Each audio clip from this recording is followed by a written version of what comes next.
is Wafa Al-Abedat. You are listening to the Women Power Podcast, a subsidiary platform to the Women Power Summit, the largest event in MENA, with the aim of empowering women and helping them achieve their absolute highest potential.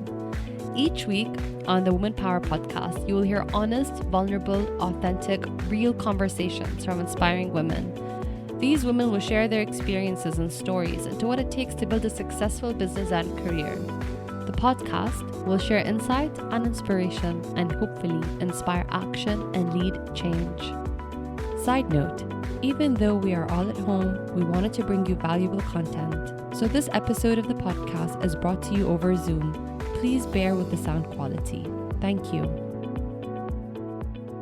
Farah Nabulsi is a Palestinian British filmmaker and human rights advocate.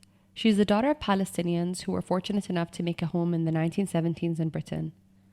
Unlike the millions who continue to remain stateless in refugee camps. Born, raised and educated in London, Farah began her career as an institutional equity stockbroker. She ended up with a CFA designation at JP Morgan Chase before moving on to build a children-focused business that she ran for 10 years. In 2015, she started working at the Palestinian film industry. She created a non-profit production company through which she writes, produces and directs fiction films exploring Palestine-related topics that matter to her, and she created a digital resource to deconstruct the occupation in a way never done before. Welcome, Farah. So how have you been dealing with this time period? Have you been anxious at all? Have you had like a really bad day where you had a bit of a breakdown, and how did you turn that around? So here's the thing, I'm a mother, okay? So I've got a bunch of kids at home. And on the one hand, that's a huge blessing, of course. In a time like this where you're at home, then you have family around you. I'm not alone at home. And of course, on the other hand, it means we had to do, homeschooling and keeping the kids busy and keeping them healthy, because they're usually very active. And all of a sudden, all these activities, these sports just disappeared, and I couldn't keep them healthy and busy in that sense. And so different things have been happening. Like on the one hand, we've become closer as a unit. We've spent a lot more time than we normally would together. The complaints are much less. It's like everyone kind of resigned themselves to the reality of the situation. So it was like, no one's like, I need to go out, or can I go see my friends? No one's nagging, or why do I have to come home at this time? Or, and none of that happens. And all of a sudden you're like, oh, that's kind of peaceful. I don't have to deal with this. And on the other hand, it's, I'm used to the fact that my kids go to school, and that's when I work. That's when I get a lot of my work done. When I'm not traveling and I'm not off filming and I'm not off, pre-production and things like that, I work from home. And so it's taken me a while to accept that shift that, no, they are not going to school. You do not have these hours of the day that are for you to get your work done. And so even with them being present around the house, it mentally, it's been very difficult to sort of say, okay, it's okay. They're doing their thing. They're doing their studying. They're doing whatever it was they were doing during school time. You can get your work done. It's a psychological sort of situation. So that was really tough. And then, of course, when you say, how I'm feeling, it's up and down. I have days where I'm like, wow, okay. In some ways, this is a period to get, lots of things that I needed to get done at home done, off that to-do list, that forever growing to-do list of like, fix that window and arrange this, photo album. And, and I read somewhere it said, if you're not doing some of those things that you had on that list that you thought you really wanted to do if you had time, and now you have time, you're still not doing them, it means you never wanted to do them. You know what I mean? They were never important in the first place, kind of thing. Yeah, so I found that I am doing a few odds and ends in that sense. And truth be told, I'm working. I finished a script for my first feature film that I hope to be making. There's so much work with my most recent film in terms of back and forth with festivals, getting the collateral out there, dealing with interviews, all sorts of things going on that front, that I found myself extremely busy. Watching your videos, I've had so much time to reflect on myself as an Arab woman and what I'm doing to help Palestine, and just reflecting on people's, not perception, but their reaction to what happens. And you've really chosen to, even now that you're speaking to me, you're like, I'm thinking about all these people that are not in a comfortable situation. That alone, it's uncomfortable because you're thinking and you're trying to have empathy, and you've chosen an industry that is so uncomfortable. And It's so much easier to look away and be like, ignorance is bliss. If I don't see it, it doesn't exist. And why have you chosen one of the most uncomfortable subjects to direct your whole energy on? Well, they say, have I chosen it? Has it chosen me? And was it Rumi who said, whatever you're seeking is seeking you? And, so it all came about in a very unexpected way. I think as a personality, I am what they might call, yes, an empath, or, so I am as a person, a very empathetic person. I can't help it. I always think, what if that were me? What if that were me? It doesn't mean necessarily about Palestine, about anything. It's always, okay, how would I feel about that? Even if I'm annoyed with someone, it's like, okay, Farah, but what if, yada, yada, yada. So this is my personality. Okay. But, the topic itself, I'm a Palestinian, right? So I always say, if not a Palestinian for Palestine, then who? Yes, there's a lot of internationals, a lot of non-Palestinians, whether they are Arab or non-Arab, who champion that, justice, equality, freedom for Palestinians. But how can I ever expect those people to champion those things for Palestinians if myself as a Palestinian, I'm not championing it? So I like to always think that if everything Palestine-Israel related was resolved and there was freedom and equality and all of that, I'd really like to think that my attention would turn to another cause, another thing close to my heart. And there are many things close to my heart. Palestine is not the only thing close to my heart. However, given there's 24 hours in a day, there's only so much energy and time a human being, an individual, can give to something beyond their own personal needs and personal family and obligations, responsibilities, then Palestine is where my energy and direction is going to be. But I'd like to think that I would champion something else. So if not a Palestinian for Palestine, then who? I read in an interview that there is a reason why Israelis make it so hard for people to go into Palestine, because once they go there, they're forever changed, and you can't reverse what you see. So can you tell me about that experience and what you saw and how you felt? On two fronts. Once you go, there's two things that happen. So on the one hand, what happened with me, I'll share with you in a second. But also on the other hand, what also happened with me, which I don't actually share so often in interviews, but should be shared, to be honest, is as a Palestinian, when you go for the first time, you realize this is where I'm from. There's a kind of connection made. Put all the pain and the oppression aside. I'm talking about roots and heritage and blood and family and identity. And it's beautiful.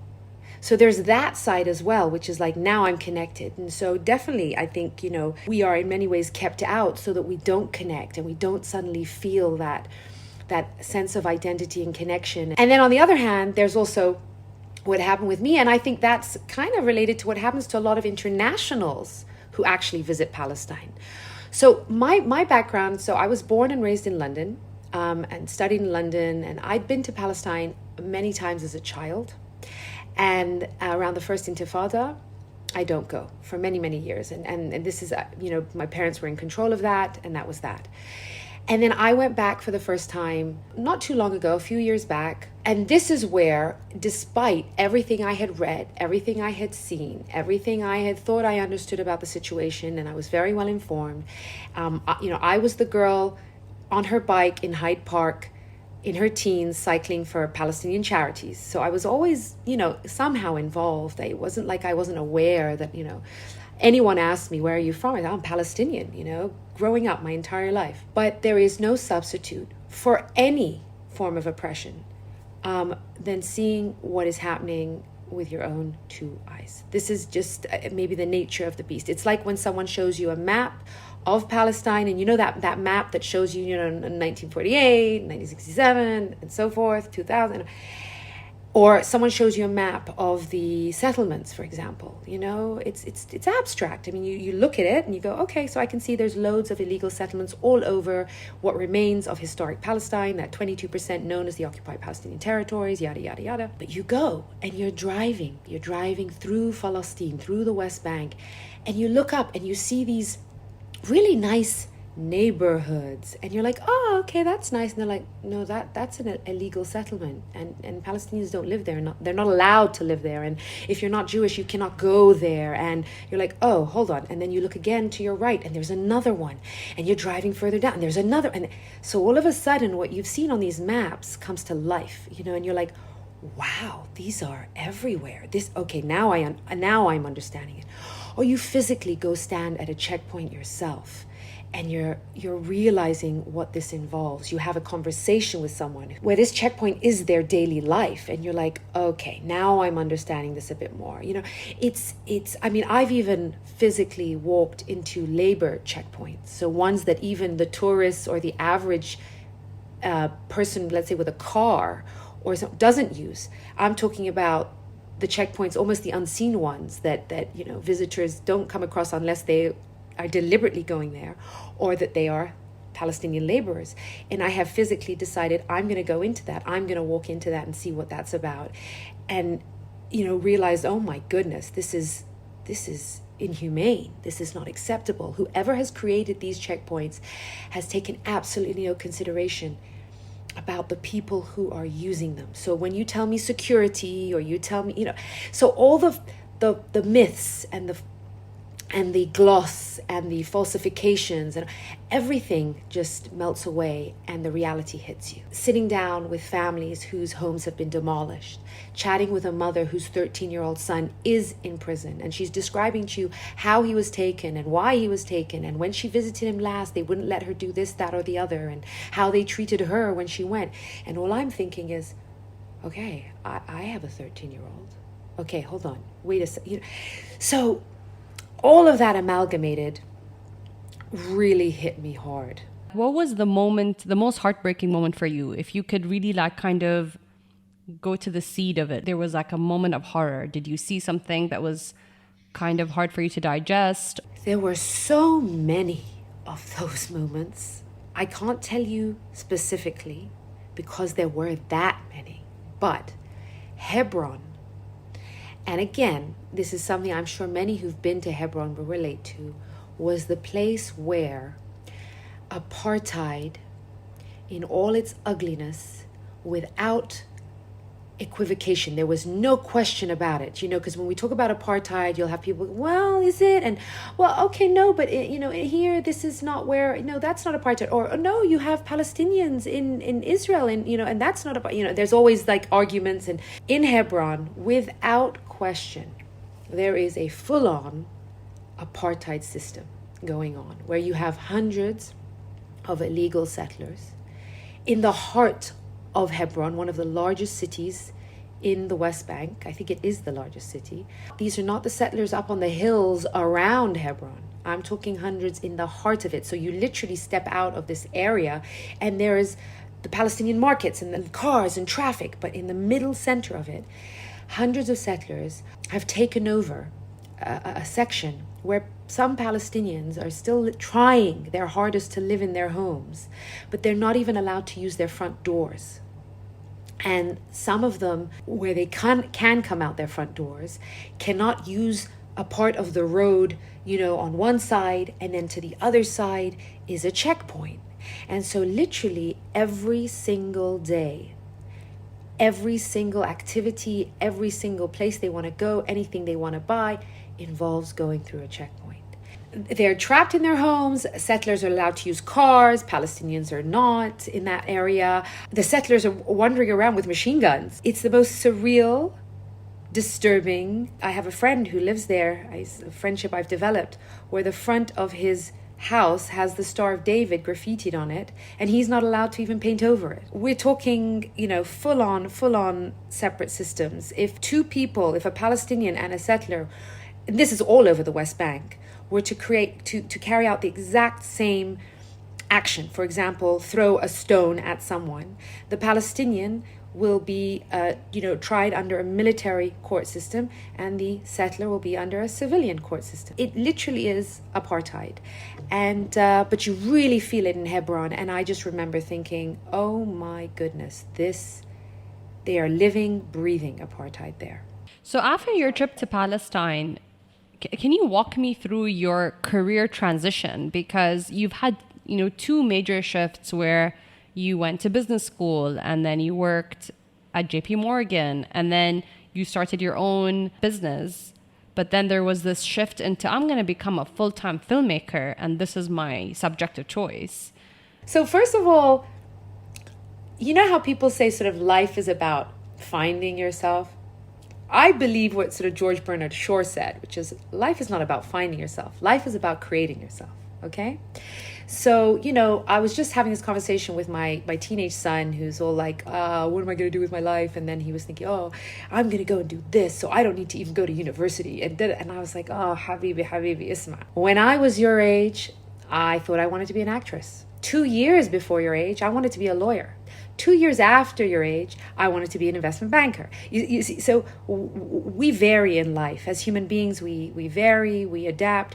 Sadly, not everyone pursues necessarily what it is they suddenly or over time decide or choose is their calling or something that intrigues or interests them. But the fact is, as human beings, we are not static in our, whether it's our belief systems or how we evolve as individuals, or what interests us, or what doesn't interest us, and so forth. Where I started, I wanted to be there. At the time, I went to business school because I wanted to be in finance. I wanted to be a banker. I had an interest, I had an intrigue, I was good with numbers. I went and studied what it is I wanted to study. This wasn't a case of I didn't know what I was going to do, and therefore, Mama and Baba told me, hey, how about doing this? None of that happened. It was what I wanted.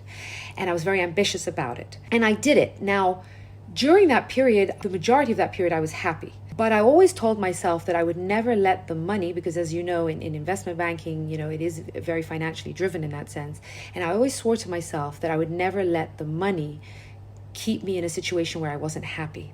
Because I also witnessed in that world a lot of people who were miserable, but because the money was so good, they just stuck with it. So I kept making that promise to myself, don't ever let it be about the money. And I remember being on a plane, traveling for business, and 15 days of my month had actually been on a plane versus in a bed. That was the amount of traveling I was doing. And I remember looking in the mirror in the bathroom in the plane and thinking, you look crap. And you look a good 10 years older than you probably are. You know what I mean? I was like, no, there is something very wrong with the fact that I haven't slept in a bed. And that was my kind of aha moment of maybe it's time to just, move away from this world. Now, we'll fast forward, because I did think to myself, no, I can carry on with this, but maybe in a different kind of setup and so forth. But, I enjoyed the work. I enjoyed the knowledge. Yes, the money was good. I did enjoy the travel as well. So there was lots that I enjoyed about that world. Move forward, I then wanted to try my world in being an entrepreneur in that sense. I was pregnant with my first child. I said, hold on, I need to align my career with where I am in my personal life as well. But I knew that I still wanted to work.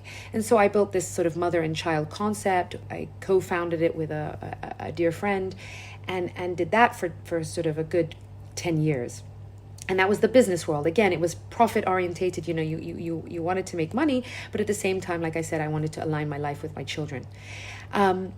It was really unexpected that I would go on this trip, that trip to Palestine that initial trip would impact me so much. It then caused me to go back, a couple of more times. And there I was trying to figure out, okay, hold on, I'm in this business world, but my heart has moved on, okay? And to be honest, I struggled for a couple of years before I made any career transition, where I was trying to figure out what it is I could do with regards to the Palestinian situation. How could I have an impact? What could I offer in this to bring change, if you like, beyond charity? And at the same time, feeling frustrated, feeling depressed about the situation, and this sense of hopelessness and helplessness. And I had written pieces with no intention of doing anything with them. They were personal, self-therapeutic pieces on the backs and during the trips I was doing to Palestine. So in some ways, you could say, yes, I had these life-changing trips, but the pieces I wrote were from a very genuine, organic, place, and they led somewhere that was not expected, which is that I then decided to, again, fast forwarding here, because initially I dabbled in audio pieces, decided, okay, hold on, I'm going to do film. And the film part came from this feeling of, I need to channel whatever it is I'm feeling into something creative. These pieces I've written are essentially empathetic pieces. And I truly believe that one of the core explanations as to why this situation for Palestinians has been allowed to go on for so long and on such a scale, even though they have truth and right and international law on their side, is because there is not enough empathy. People do not feel enough with the Palestinians and their cause and their situation to be drawn to action. And that really comes from a place of the colonial mindset of ensuring that those they are colonizing are dehumanized. And they've done this super well. You know, the Zionist enterprise has done it super well. That Palestinians have been severely dehumanized. So if I'm going to come from a place of reversing that dehumanization, drawing empathy from people, what that requires is speaking to the hearts of people. And you can only really do that with art. I mean, at the end of the day, art speaks to the heart. You want to access people's minds, you have to open their hearts. You know, I'm not the first person to come to that conclusion. I mean, you do enough research and you recognize that is from a psychological point of view, from a human point of view. Was it Dale Carnegie, the guy who wrote How to Win Friends and Influence People? I mean, he's passed away, where he said, remember, when you are dealing with people, you are dealing with creatures of emotion, you know, not with creatures of logic, actually. And so I said art, but then it came down to, okay, well, what art, you know? And that was, you know, process of elimination. I've always loved film. I do believe that film also offers the sort of wider opportunity to reach bigger audiences faster, globally, than any other form or medium of art, if you like. So, and for me, film was the one that resonated the most. I've always loved film. I personally have a very vivid visual and verbal imagination. And I just said, you know what? I'm going to throw caution to the wind. I'm going to jump in the deep end, and I'm going to make some films based on what I'd written.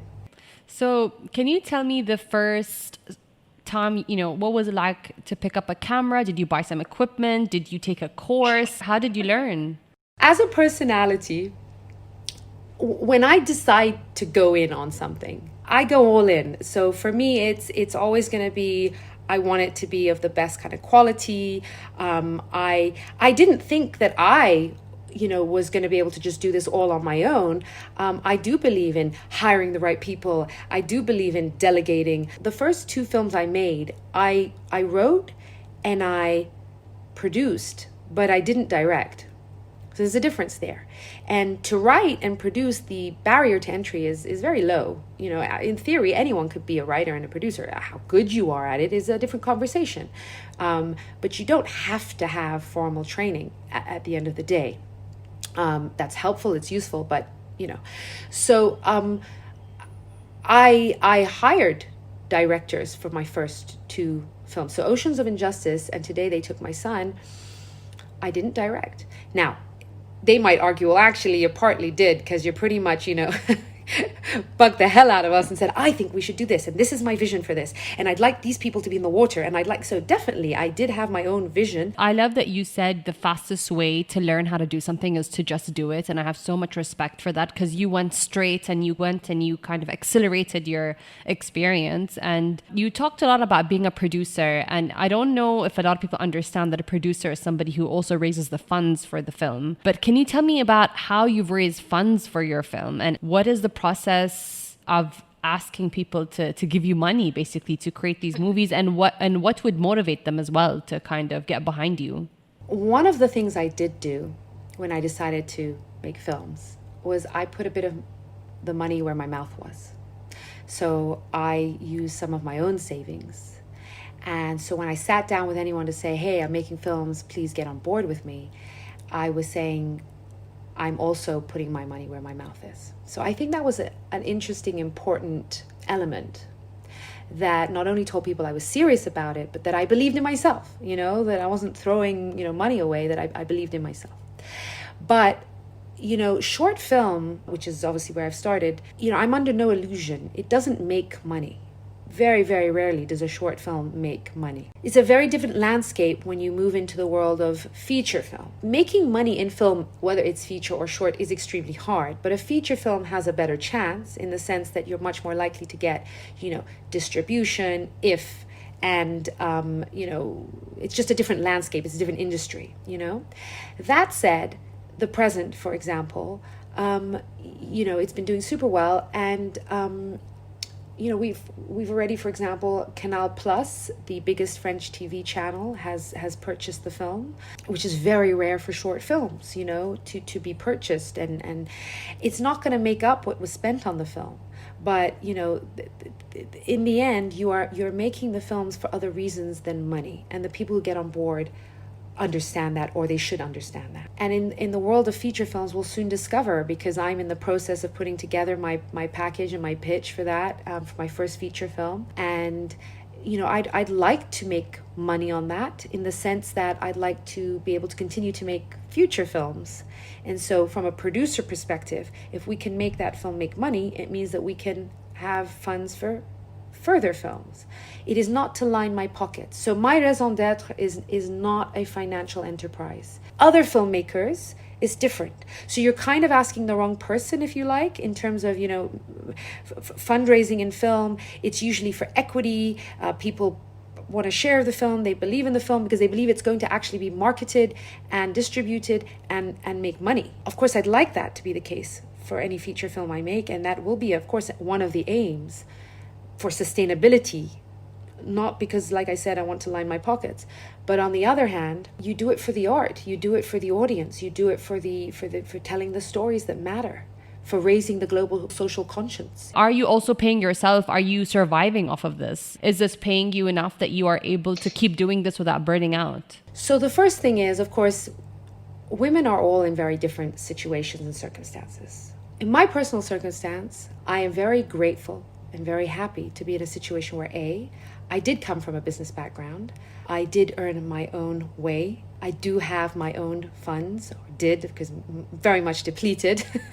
And, I have worked, throughout my life. And so I was in a very privileged position to be able to say, I'm going to put my money where my mouth is, to an extent. I also have a wonderful, supportive husband who not only believes in what I'm doing, but also feels that what I'm doing is extremely important. So whether it was me or someone else, he is generous towards sort of Palestine-related things. So again, he has also been there when I have needed him, in that sense. But in terms of food on the table, roof over my head, I have not had to be concerned with that element. Because when I went into the world of film, I was already with him, and, he's a provider, and, alhamdulillah, that's the case.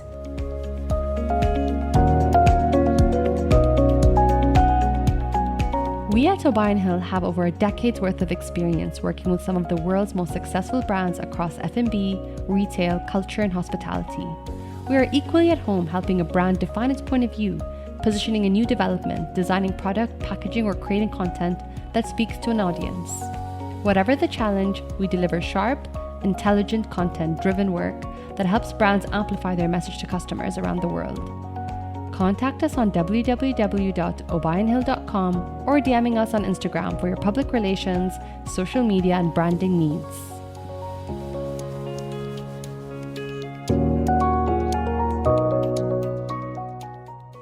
So I want to zoom in on what you just said about pitching. You're like, on the one hand, I don't like doing this, but on the other hand, I do get a kind of kick. So I'm in business development. I've done sales for 10 years. I've pitched, I negotiate deals. I'm sitting with a lot of people who are older than me, mostly men who have the decision-making power, and I'm asking for money and trust. And I am using all the tools that I have, charm, charisma, whatever it is that is available to me, storytelling, connecting with them to be able to get their buy-in. Why did you say that, on the one hand, I don't like doing this, but on the other hand, I do get like a high? I don't like asking anyone for money. I don't like asking anyone for anything.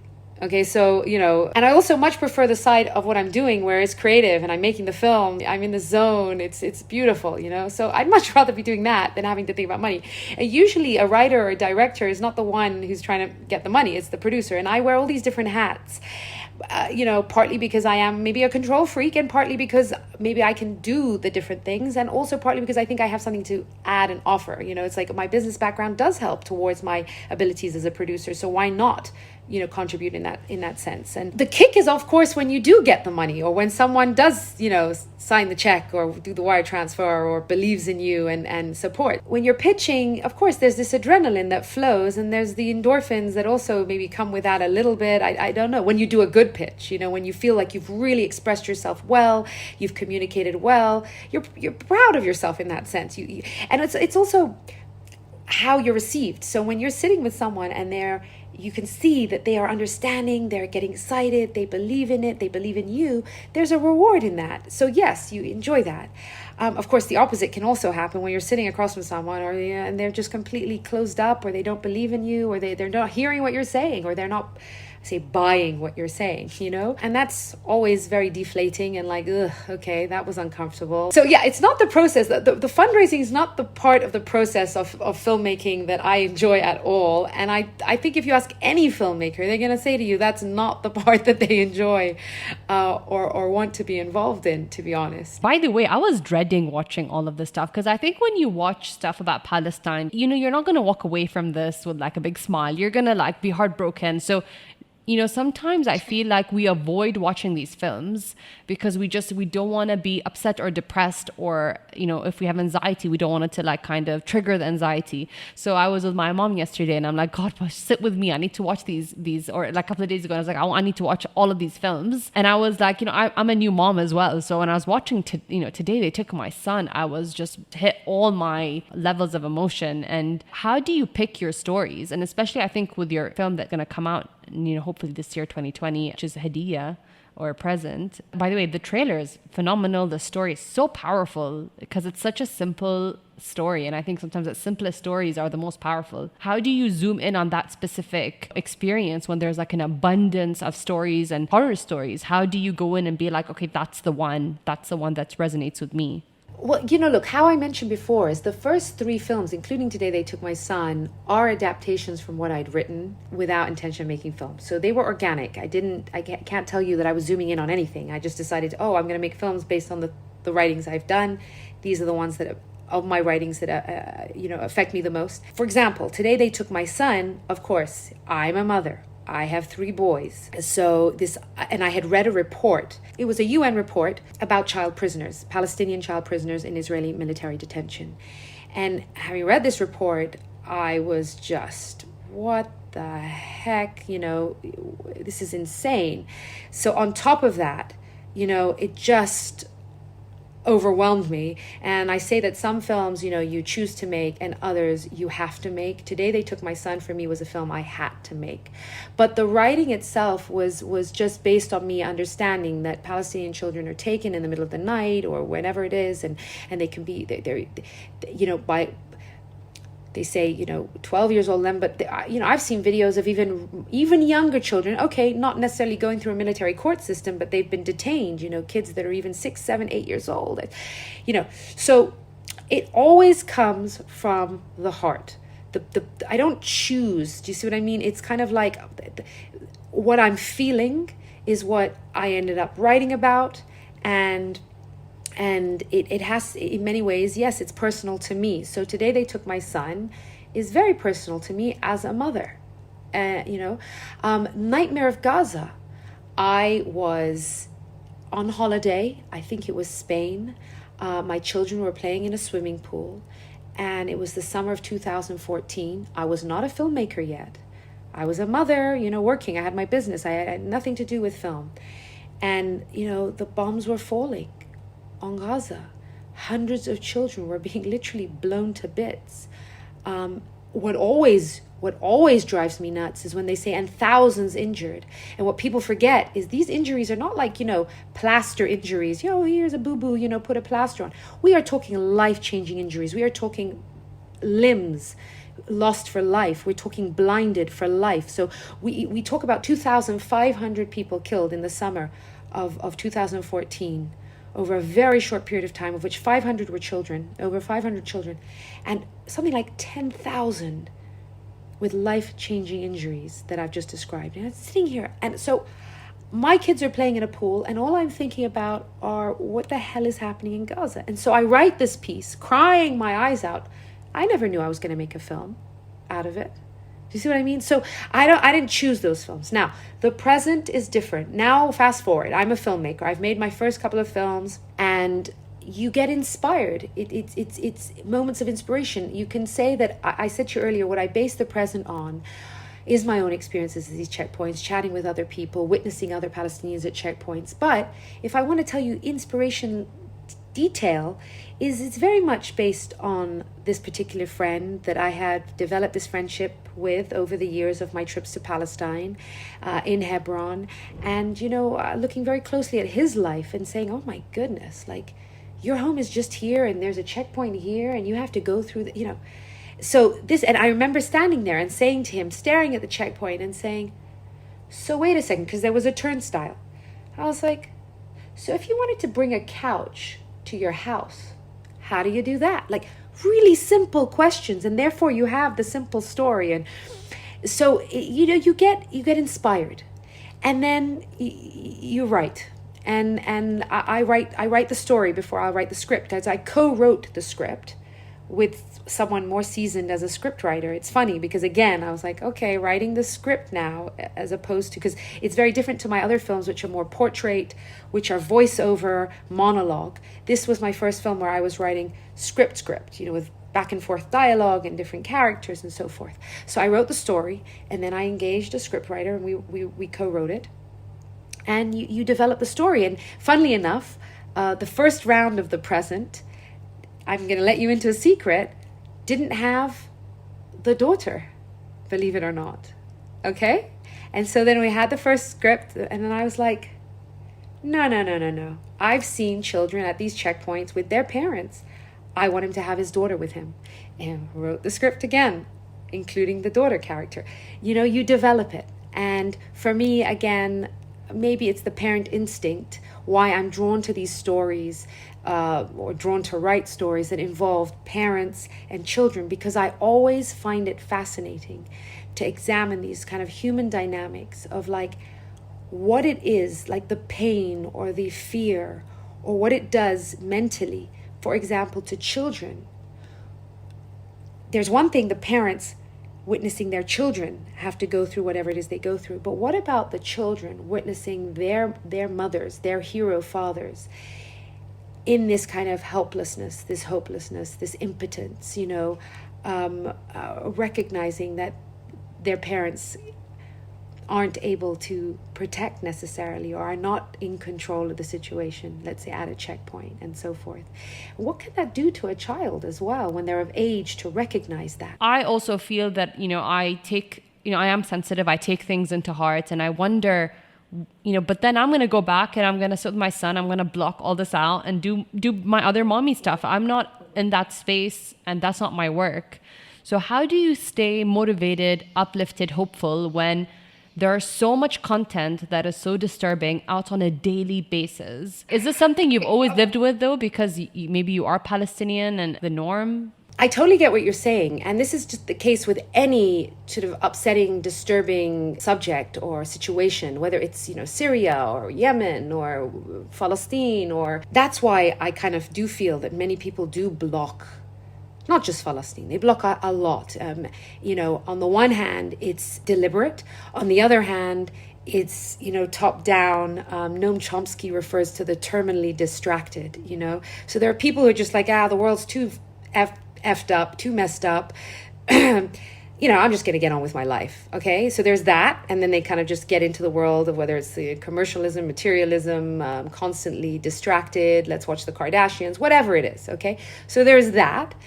And then there are the people who are like, oh no, I do feel with all of this. I truly do feel with all this, but because I don't know what to do, or there's nothing I can do, so therefore, why should I depress myself with this? Because all it's going to do is bring me down and make me miserable. And I totally understand that as well.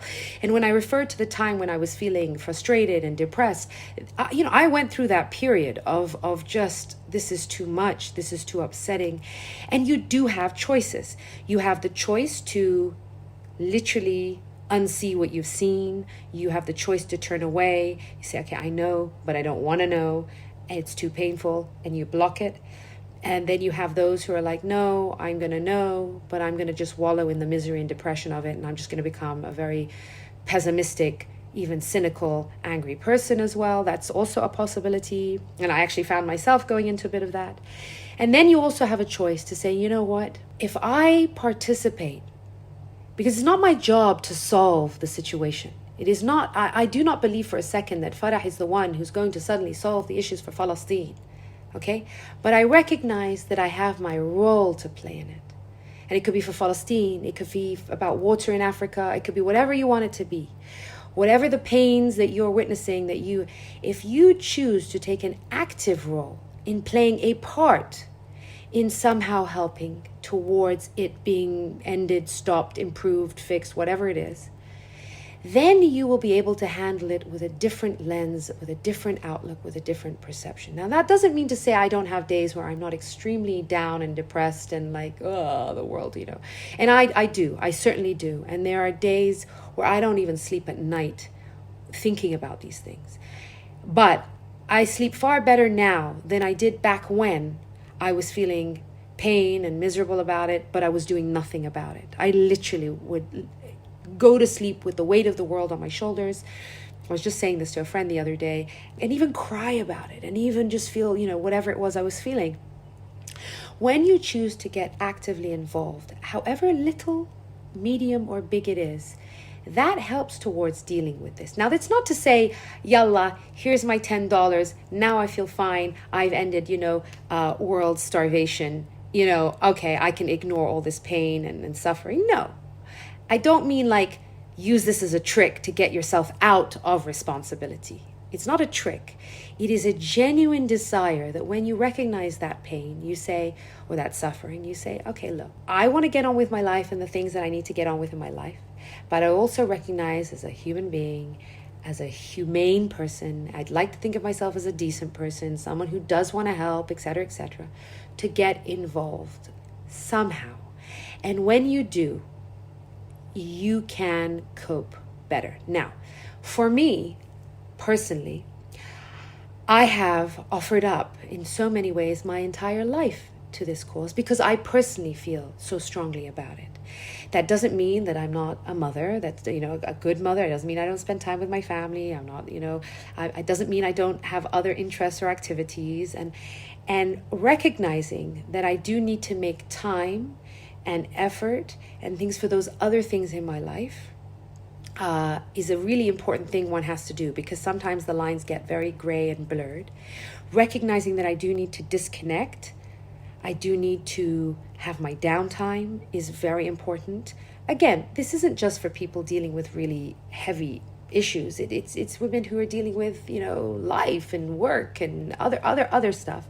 But for me, because I am dealing with some pretty depressing stuff, I do have to find time to laugh, to enjoy. How do your parents feel about what you do? I mean, they're from Palestine. They've taken you there when you were a child, and you've kind of circled back, and now, you're doing stuff. You're doing a lot of great work for Palestine. You're expressing yourself. You're being creative. It's a huge step away from your original, career or your first kind of transition into the investment world or into finance. So were they happy? Were they disappointed? Did they get behind you? Did they make life hard for you? This is an Arab thing. Our parents.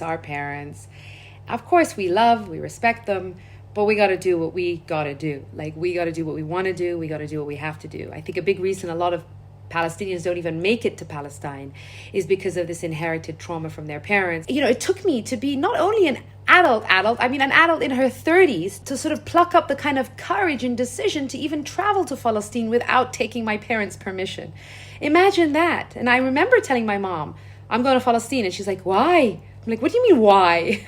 You know why? Because I can. And you know what? I don't understand why I haven't gone in so many years. This is the thing. There is this stigma. So that's even for traveling to Palestine. But now you look at career choices and all sorts of things. And I think that at the end of the day, I'll respect and I'll listen, but I will at the end choose what it is that makes me happy and that's important to me. Now, when I started to do what I was doing, I was very secretive about it, to be honest. I didn't tell my family, I didn't tell my friends, I didn't tell anyone. I just started to do what I was doing. And it was the shock of many people when I actually had a first private screening and I invited people to an event and I said, hey, here's my first 2 films and an audio piece. And everyone was like, you made films? So can you imagine? I kept it quiet for a long time for many, many people. Partly because, yes, that's a smart thing to do because you don't need to hear the voices of discontent or the voices of, well, can it be done? Can it not be done? And, oh, should you do this and should you not do this? You don't need to. When you've decided something is important and good for you and you want to do it, you need to kind of do it with a tunnel vision and block out the noise, if you like. It's not to mean you don't take advice if you need it, or get some help or some mentorship and so forth. But if you know what it is you want to do, you do it. Now, my parents are supportive of me as a human being in general. My father is a lot more pragmatic. Yeah, Baba, how is this going to help you earn a living and so forth, you know, this kind of thing. But I never discussed it with him. So I know what he might have perceived at the time. And I never decided to have that conversation with him. And I didn't need to. I was a grown woman, you know, married with kids. I really don't need to be like, hey, do you think this is okay? And my mother, she knew what I was doing.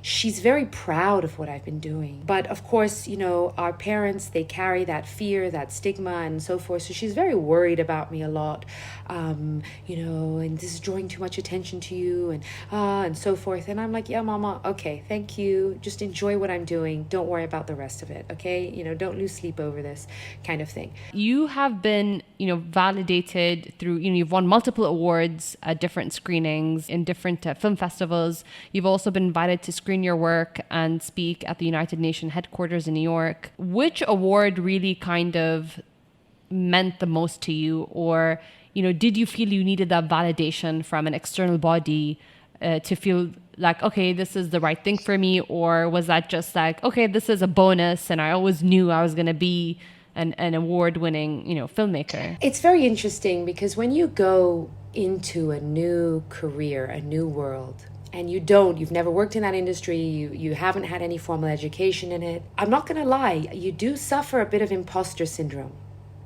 And I certainly did, and I certainly still do. But the difference is now I recognize that even the most seasoned directors, artists, anyone, also still suffers imposter syndrome sometimes. And I think that when you're in the creative world, you are essentially sharing a part of your soul. You're exposing yourself, really. And that's not easy to do. And it leaves you very open and very vulnerable. And therefore, you're going to have those insecurities. So at first, it was in some ways maybe warranted of like, wait a second, I'm what? So when I was invited to screen and speak at the United Nations, that was quite early on. It was different to the awards that I'm getting for my most recent film, for example. That was quite early on. And on the one hand, I was like thrilled, excited, of course, and let's do this. It's important because, again, it comes down to the cause. These are the movers and shakers. These are the people. These are the delegates. These are the people who vote on resolutions even. And I'm being offered this platform to show my work and to address them. And so that was great and that was huge in that sense. But interestingly enough, you know, now when I was there, I also recognized a bit of, okay, this is it. This is the United Nations. So in my head, it's just so much bigger. It's so much more unachievable. And yet here I am. So that reminded me that actually, Farah, you can achieve, you can reach, you can set those goals as high as you want, and it is attainable. I'm not saying I'm gonna attain it, but it is attainable. So that, for me, that was a good aha moment, okay? But I didn't need to speak at the United Nations to kind of say, oh, yes, this is a recognition of my work. So that's an example of that. Now, when it comes to the world of the film industry, and when it comes to accolades, and yes, sort of whether it's whether we are officially selected to a top film festival, or the fact that we actually get an award at these top festivals, which I had never actually imagined. Of course, it would be great if I did, but I didn't sit there imagining. It was just, if I'm officially selected to these top festivals, that to me means that my work is been received and appreciated and so forth, because thousands and thousands of films will apply to these festivals, in the thousands, and then only a few hundred or a few dozen are then selected. So that was big enough for me, if you like, to sort of say, okay, all right, my films are good, are making an impact, or so forth. I'm not gonna lie, when your film receives an award, it is a beautiful thing, because it means that, you know, there is an even deeper recognition, a deeper appreciation for your work, and that you are resonating in a way that you dream of, you want. I love that on your website it says that, you know, if anybody wants to support your work, there are so many different ways. They can host private screenings, they can do introductions, there's student support, they can support you with funding and much more. And you also have this part about, if you want to visit Palestine, you can also link them with the right organizations or the right people to support them. You know, I feel, you know, I'm quite passionate about the Palestinian cause. I think I took that from my parents. They're very passionate about it, though I don't think I've ever done anything specific other than kind of just carrying my heart. But I have experienced a lot of my colleagues and friends just being like, God, I'm so over this Palestinian thing. It's so cold. It's a cause that's been given to us by our grandparents and our parents. And I think this new generation now is so disconnected. Or at least, you know what, I don't want to generalize, but the people around me are really disconnected. You know, I saw so much happening with the Black Lives Matter movement, and then not as much from the Arab world about the Palestinian movement. And I just wonder, why do people feel this way? Why do they feel, you know what, I'm over this, it's exaggerated, but what can we do about that? And then two is, how can people support your work? To support me, you kind of named it. It's on my website. You know, in the end, you know, follow my social media and financially support me. And, you know, so let's put that aside, because you touched on the more important question of what can they do to help the Palestinian cause. And in my opinion, I'd rather address that in that case. But let's address the numbness. Let's address the sort of difference that you mentioned. And before I do, I want to make this point. When you're as involved as the Palestinian issue as I am, and you have your ear to the ground and your finger to the pulse, you really start to notice the changes. You start to notice the impact, not just of your own work, of all the different, you know, whether it's individuals or organizations that are working together or separately to bring change. You do start to notice these things. When you're disconnected, you don't notice them. So therefore, you are less motivated. You are less inspired. You know, the success stories are not publicized. They are not. So when you're not involved, you see less of what is happening that is bringing change, that can then motivate you and inspire you and waken you up. You don't watch the Palestinian films that might motivate you and inspire you. And so, you see what I mean? So being disconnected is the first problem here. Okay? And once you connect, then so much opens up. Now, if these people that you speak about are of the type that I mentioned before, which are the terminally distracted and somewhat indifferent, whether they were shown the situation or not, are just, let's call it, more selfish individuals. Forget the Palestinian cause. If they are championing nothing, if they are disconnected to everything, that just drains on the soul, you know? So if you're talking about people who, you know, maybe they are championing other stuff, but when it comes to Palestine related stuff, they are less excited or less interested, or they are more numb. That's a slightly different conversation. But I want to point out that today, in the last 5 years alone, more has happened, and even in the last 5 years, in the last 10 years, to progress the Palestinian cause than in the last 50 years, if you like, okay? Partly because in this day and age, technology has provided technology revolution into the palm of everybody, able to kind of communicate and organize and access and so forth. But it's also because there is a kind of new wave of individuals, whether they are Arab, Palestinian or not, whether they are internationals or not. There's a new generation that are very involved.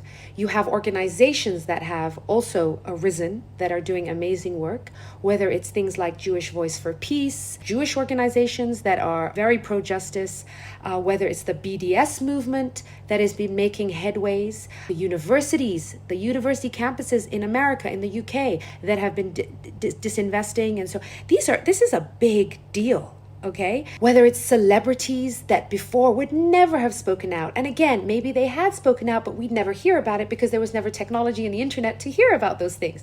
So you had actresses like Vanessa Redgrave way back when, but at the Oscars of like the 1980s, I don't know, no one heard when she had spoken about Palestine then. But today you have even, you call it liberal Zionists like Natalie Portman saying something. Just today, Seth Rogen, the actor and producer, publicly was saying like, I'd never go live in Israel, and what the hell? And they never told us that, there was people living there. And, you have Richard Gere, who not only was in Palestine, but went to Hebron and then openly said on national TV in America, there is no justification for these settlements, and there is no justification for the occupation. And frankly, it's like America and the Old South during slavery. Things are happening. When would you have ever imagined a Palestinian congresswoman? Rashida Tlaib, she's Palestinian very openly. She swore her oath in a Palestinian Thawb, people. Bernie Sanders. Things are happening. Things are moving. So headways are being made. And I think people need to be reminded about that. They need to be shown that. But they'll only be able to see all that if they start to connect. Whether it's following certain accounts on Instagram or, just reading the news a bit more or signing up to, various blogs or so forth. But, if you have a creative side to you, then get creative in that sense. Get vocal. This is an important one. People are always like, oh, do I share that Facebook post? And should I bring this up at a dinner with a bunch of foreigners? And should I? Yes. And not only yes, but it's your ego talking to you.